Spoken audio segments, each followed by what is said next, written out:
Hi students, in the last session I have started the new chapter classes and objects. So in the beginning, in the first session, I told briefly about the class and the objects and simple program I have explained in the last session. The same program, of course, here again I have written. I will tell you what is the reason behind that. And this is a program without OOP concept. Again I have written that one also. These two actually I have written in the last session, okay, but again I have written to explain some other concepts here. So in this session, so I want to cover that access specifiers, 1, 2, 3 types, then the member functions, 2 variations, inside class definition, outside class definition. This one I am keeping that class definition. So in the last session also I have written that class definition in the same area on the leftmost side. Again I have written that one. It is important for us in the beginning classes. Since I have not started actual programs of class and objects, I have taken simple problems. Okay, so I want to continue with those simple problems for a few more problems. Later on I will take up the actual program. Even I will take the practical session program. And there, this is the main program, which you know it is only about main function. Reading of, you can remember the last session. Very simple program I have taken. I am adding 2 values and displaying the result. So very simple one, so that we can concentrate on the concept rather than the problem itself, what we are doing. So what we are doing is very simple, we are adding 2 numbers. So our concentration will be how the program can be converted into OOP type using class and objects. So those simple problems are enough. So to understand the programs with OOP. Later on we will take up few problems which are actually from the textbook. So this is not there in the textbook, but even then I have taken to understand this class and object as easy as possible. So this one, in the last class I explained what we are doing. We have to first consider the class area, then we move for the main function. Whereas everything we have written in the main function according to that procedure oriented style, according to, you can say, first year programming style. So declaration, taking up the values, calculation, displaying the result. So same thing.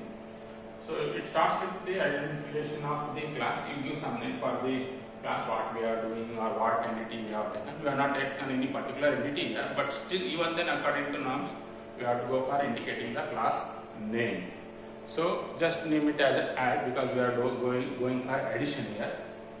Let it be add the word. It is user dependent. You can give any name.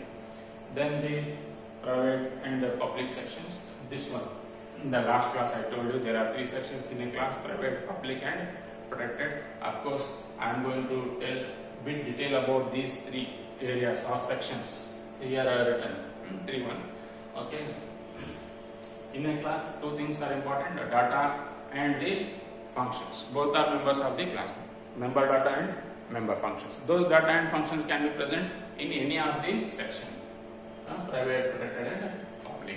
So in our example, so in a private we are having only the data, the properties, or you can say the variables. Okay, so we don't have function because we don't have such type of requirement. And in a public we have one function, we don't have data there, means we don't have these variables in the public section. So because we don't have that type of requirement here in this case, so one function is there in public, data or variables are there in private. So even I have given that information. In general, in most of the cases, we won't be having functions in private section, data in public section. We won't be having. So what it indicating? Functions, it is common that we'll be having them in public part. Functions usually will be having in public part, and members, or actually the properties of the entity, we are going to mention them in private. So we'll see the reasons why that one, because of this topic which we have to consider in this session. And even we know that these data or the properties can be used in the function which is also a member of this same class in which these properties are mentioned. So these properties of this class, okay, and this is a function of this class. So this function can use these ABC values rather than see ABC value we are not using in this main function. Rather than using main function, we are using in the compute function. We are not allowed to take the values in a main function going for C equals to A plus B in a main function. Even if you do so, we will get errors. Okay, here it is okay. We don't have any class objects concepts here. In the main function itself, we are taking the values here. We are using ABC values, everything, displaying the answer C value. But we are not. Here it is not allowed for us because of the tight binding between the properties is the function. So only those functions are allowed which are actually the part of the same class in which the properties are also the members. So these properties can be accessed by only these functions because the properties and functions are of the same class. We can't access ABC in this main functions. Hope you are getting some idea about what do you mean by the data binding or data encapsulation. It's a very important property here. It's a secured way of writing the programs. Of course, in the simple programs, we won't get that reason. Okay. So why we have why we require the encapsulation in a simple program? It is hard to guess, but anyhow, when we take up some more programs, easily you only can conclude that the data encapsulation is actually important in a program, especially when the programs are lengthy. Okay, so here at least you can understand that ABC value can be used in this main function because except this compute function, we are having only one main function. So I have to say that in this function we can't use ABC. Even then, if you are having one more function, okay, apart from main function, there is one more. In that function also you can't use ABC because that function is not a member of this class. So only the compute is a member of this class. Here we are having say entirely reading of AB calculation.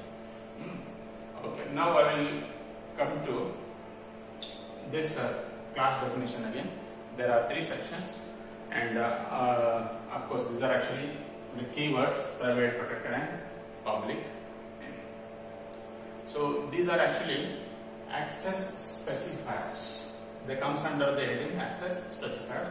An important topic. Many times it has been asked for the 3 marks or for 5 marks in the main exam. Okay.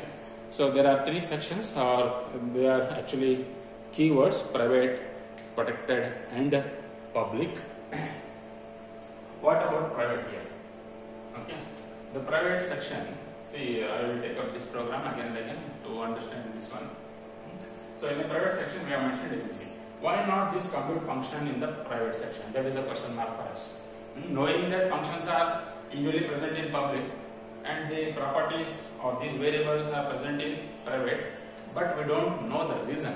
We only know variables are in private, functions are in public. The reason is because, as I told, we are moving in a secured way of writing programs, so that we need a binding between the properties and the functions which are actually belonging to the same entity. If you allow the properties statement in the public, what happens in the sense those ABC can be used in the main function in this program. Suppose if you say enter AB, it will work. If you say C in AB, C equals to AB, it will work. Suppose if I had taken this int ABC line in the public section, if I write so, okay. So if you remove this, somewhere in the public part, if you write int A, B, C, then there is no data binding. Okay. So these can be accessed in the main function or any other function whichever is there in your program, and it is not a good habit. So it's not a good habit writing the properties in the public because they are allowed to access by the outside functions. Okay, it should not happen. because we want security in our program.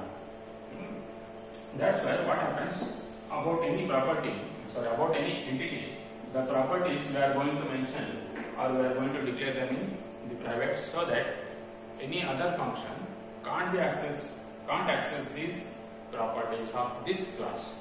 These can be accessed by the only function or functions which are actually the part of the same class. So suppose if you write int ABC here, outside functions will access ABC. And here there is a function compute in a public section, and suppose if I write this compute in a private section, what happens? It is not possible to access the compute function by the object, because whichever the data or the functions are there in a public section of the class, those can be accessed by the other functions.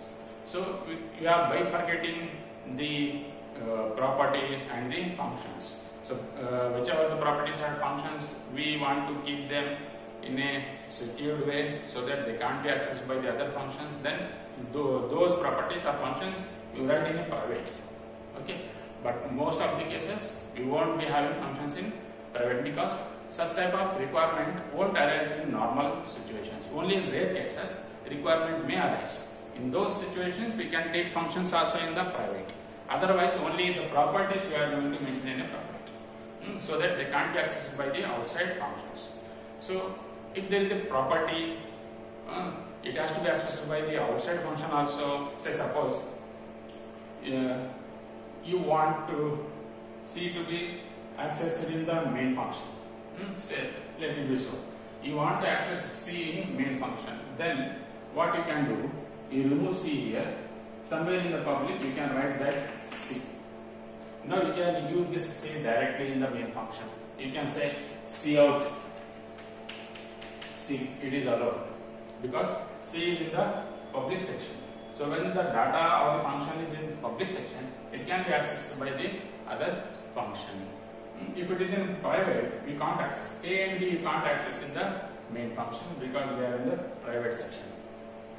Okay. So I will keep C here in the private only. And now compute function. It is in public. That's why we can access. We can use this compute function or the calling statement for this compute here in the main function. Main function is not a member of the class. Still, main function can access the data or the functions which are present in the public section. In this case, we are having this function in the public section. We can have this compute function here. We can use it. So what we are doing there? Actually, we are calling that function. We are allowed to call that function compute here in the main function. Of course, for that what we need to do? We have to create an object for that class. Add then object name dot operator, direct accessible operator. This is called direct accessible operator. We are directly accessing the compute function. In a compute function, we are using ABC. Okay. So indirectly, we are taking action on ABC. How? Not directly taking the ABC value in the main function. We are not allowed to do so. So that's why what we are doing, we are calling the compute function. In a compute function, we are taking actions on the ABC. What action? Of course, we are going for adding two numbers and displaying the result. So indirectly. So directly, we are calling the compute function. In a compute function, we are taking the ABC values. So compute function directly we are accessing. That's saying this dot operator is called direct access operator. In that way, I can't write something like x dot a equals to 5 here. X dot a equals to 5 because a is not in the public section. If I declare a in the public section, then I can give value for the a something in that way. Okay. So otherwise, it is now direct accessible to this a is not allowed because a is in the private section. But x dot compute I can write because compute in the public section. But suppose assume that compute function is before the public only. Just assume public keyword is not here. It is not there here, and it is there in this line. Means after this function, before closing the class. After the function, before closing the class, you have done public, or else you have not written the public keyword itself. In any case, it is same. So you have not written public in the sense the compute is also part of the private section. At that time, this statement gives you error message. You are using direct access operator, dot operator to call the function compute function. Where the compute function? It is not in a public. It is in a private. So that's why usually we'll write the functions in the public part and the properties of the variables in the private part. So that in a public part, the function, if it is written, that we can call by any other function, something like a main function. Then in that function you can use ABC, so that you can complete the task. If you mention the compute function in the private itself, then we can't call that compute function directly. Okay, that is the reason why we write the functions in a public part. This is about the access specifiers about the public and private. So the private data or the functions means any member, that is a data member or function member, whatever it is, data or functions which are present in a private, they can't be accessed directly, okay, by using this dot operator and the object. So what we can do, you call the function which are present in the public part. That function can be accessed directly, somewhat like x.compute. So in a compute function, you are accessing these ABC. So you call the functions which are present in public. In that function or in those functions, you can use the private data or functions. So there is no way to directly access the private member data or private functions. These member functions.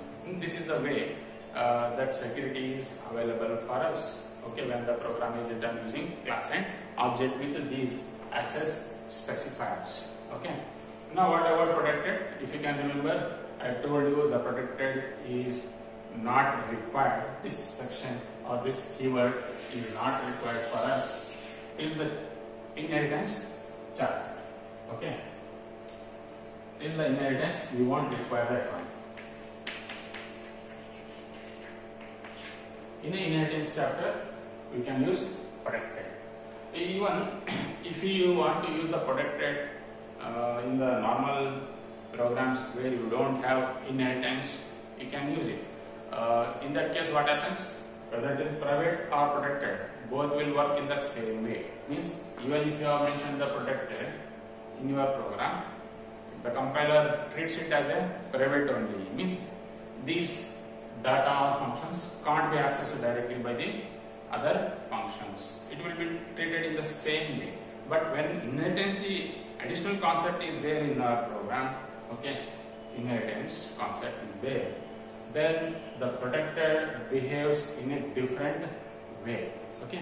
So in this chapter, only it has given only about protected that is going to be used in inheritance chapter. Means 2 to 3 lines is there because nowhere we are using that one. But when it comes to inheritance, again we are having explanation about the protected because we need that one when the inheritance is there. So that's why don't worry about this protected section. Even if you use, it is just, you can think it's another name for private because it is treated in the same way as the private is treated in our program. So better use only private. Okay, till the inheritance chapter. Means in the 3 chapters. This chapter class and objects, next chapter function overloading, its next chapter constructors and destructors. In all these 3 chapters, we don't require the protected access specifier. So they are called access specifier because there is a difference in accessing. So how we are accessing the private data or functions? Indirectly. Okay, accessing is done indirectly. How? Call the public functions first. In a public function, you can use the private members. So what about this access specifier protected? It is same as private in a normal case. In inheritance concept, it behaves in a different way. How it is different, we will see in that inheritance chapter. Now coming to public. This is also one of the access specifier. So what it indicates? The access, how you can access the data or the functions which are present in the public. How we can access? We can access directly. So public access specifier allows us to access them directly by any other function. Of course, we have to use the dot operator along with the object. So this is about the access specifiers.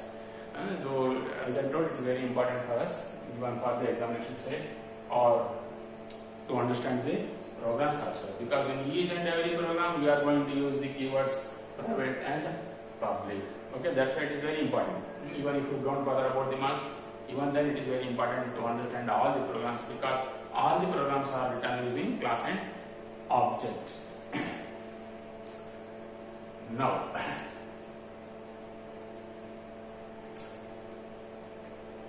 in this sample program, what I did, I have written this function, compute function within the class.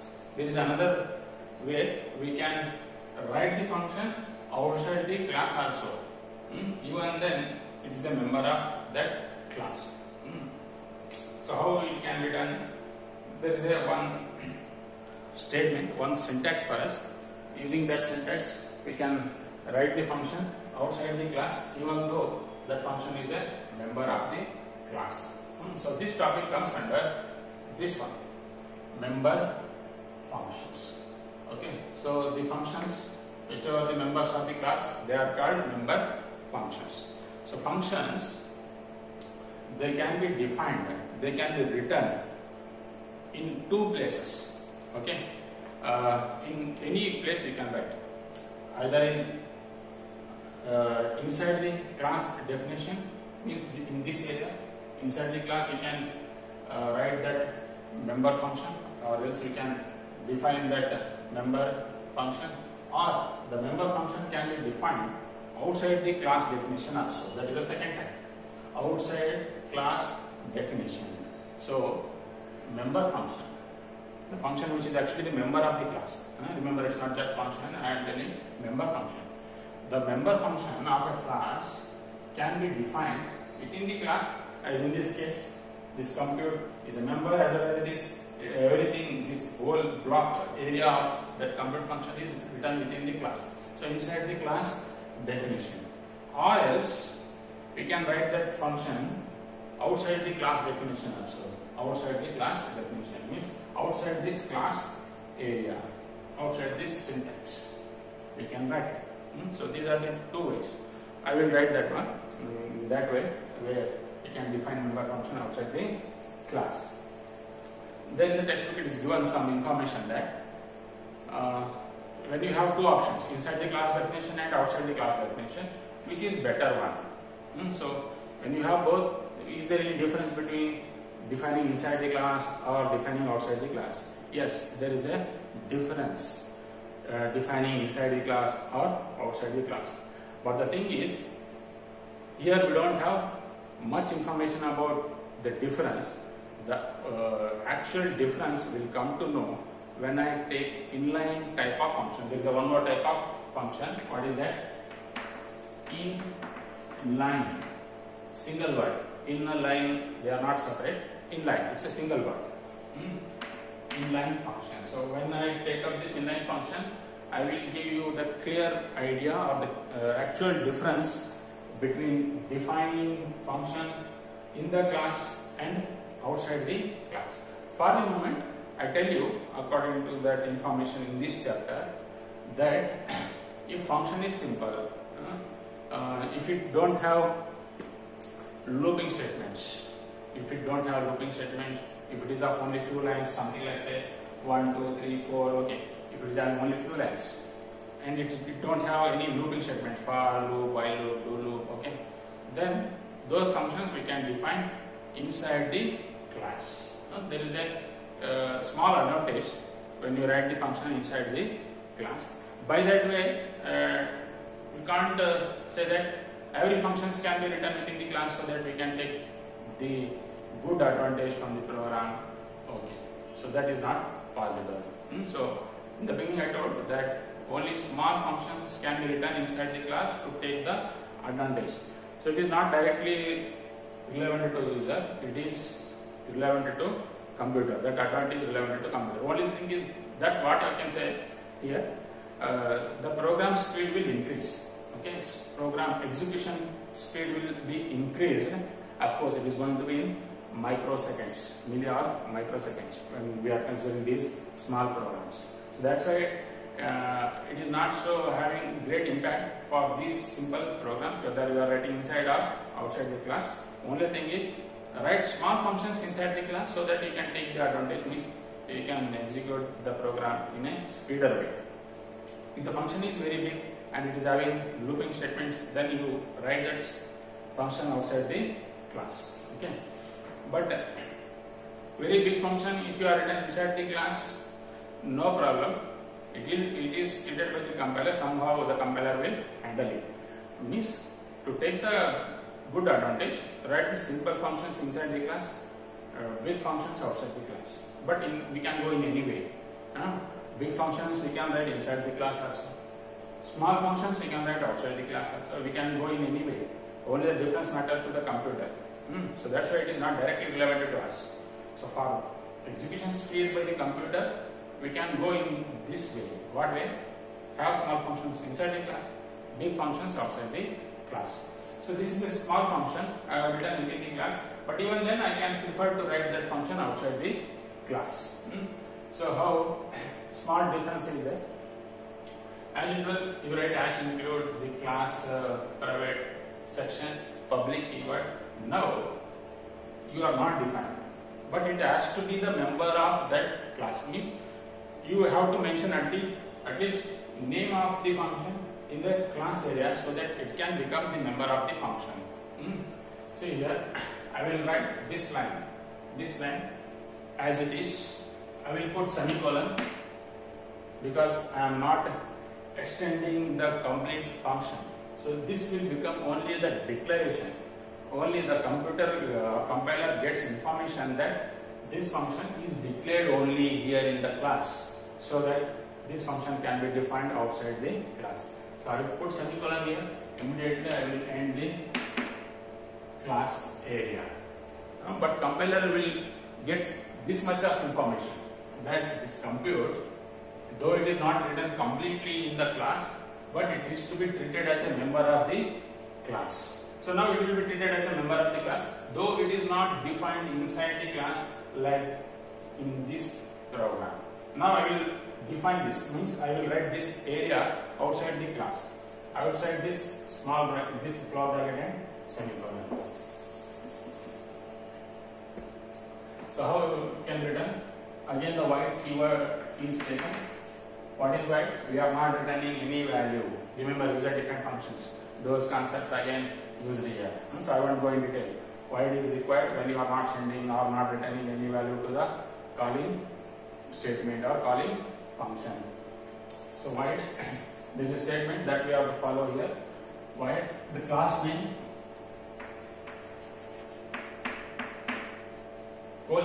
colon twice. This is called scope resolution operator. Okay, this is called scope resolution operator, and the function name compute. Don't put semicolon, okay, because we are defining, so we have to write the compute definition, compute function purpose. What is the purpose of that one? Now you write all the statements. Okay, cout entirely in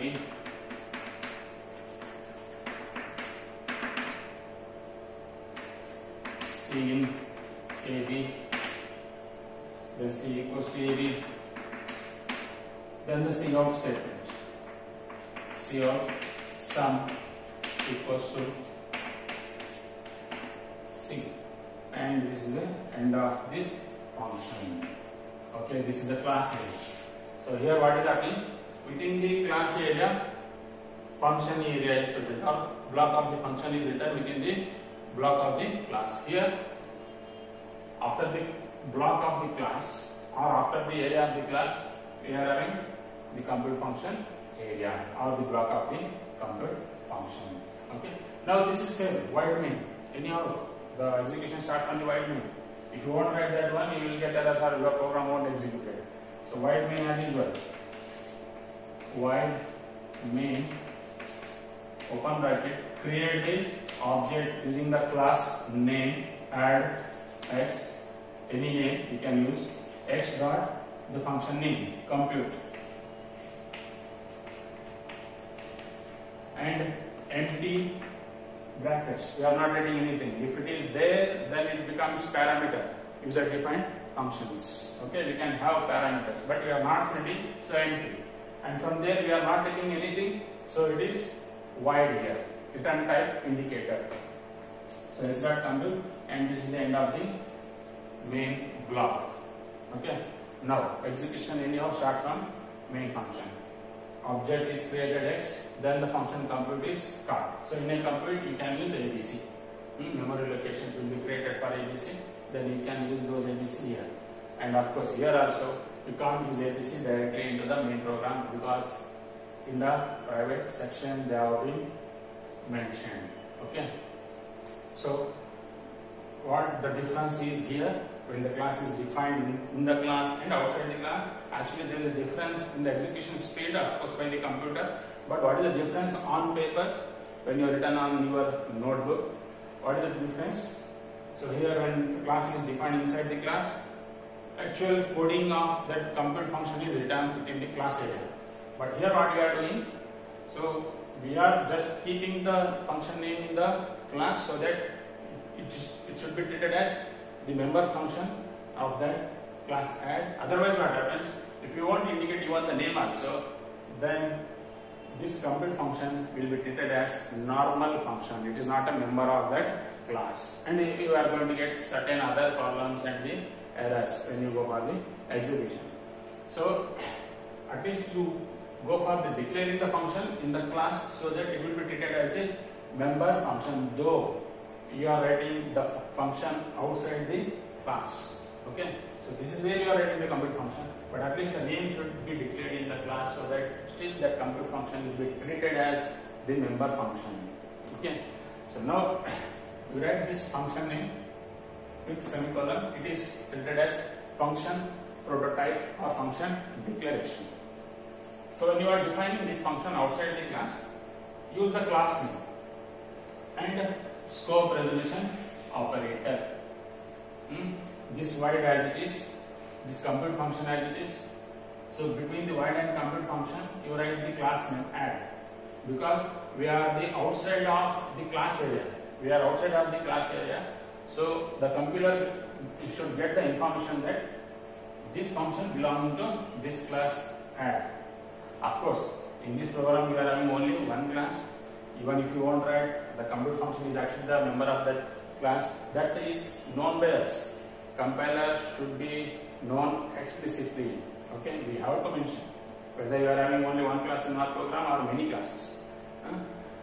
So when there are many classes, of course, it will be helpful for even the user also. You can come out of the confusion that whenever you are defining, whenever you are writing a function, to which class that function is belonging. Of course, there is only one class. Usually you can say compute is the member of that class. But even then you have to write the class name and this colon scope resolution operator. What is this? Scope resolution operator. Scope resolution operator. Even for 1 marks also many times it has been asked in the main exam. What is scope resolution operator, or what is the purpose of this scope resolution operator? Write the symbol of the scope resolution operator. So this is important for us, scope resolution operator. Using that only we can call the function when the function is defined outside the class. When the function is defined inside the class, scope resolution operator is not required. So it is required when you are writing the function outside. So outside when you are writing scope resolution operator, before that class name. So in a main function, no change. This is about writing the function, member function inside the class definition or outside the class definition. Okay, so two important topics we have seen in this video section. Very important. You can see this video many times in future also. Whenever you have doubts in the coming programs, whenever you get the doubts in the coming programs, what you can do, come to this video, again you see the explanation. Okay, very important about these access specifiers and the defining the function inside the class and outside the class. Every time I won't go explaining the things inside the class is like this is the difference, outside the class is like this, and the private works in this way, public access specifier works in this way. So every time it is not possible. So anyhow having the advantage of this online. So video will be there in YouTube. You can see this video anytime whenever you are having doubts.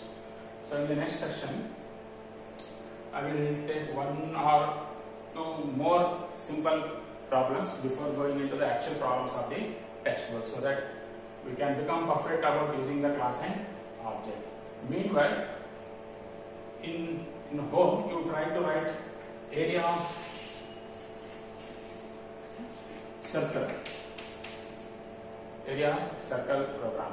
Okay. In what way? You write two programs using class and object. You perform area of circle, pi r square, read the radius value and go for pi r square. That simple problem you write using the class and object with one time inside the class definition, another time outside the class definition. So what you can do, declare the variable r a in a private section, radius value, and a to store the answer, pi r square answer in a. In a public section you have one function, you can use the same name. You can give the class name as a circle, your wish, you can give your name also. It is user dependent. So you give some name like circle, then the function name like let it be compute or else any name you can give.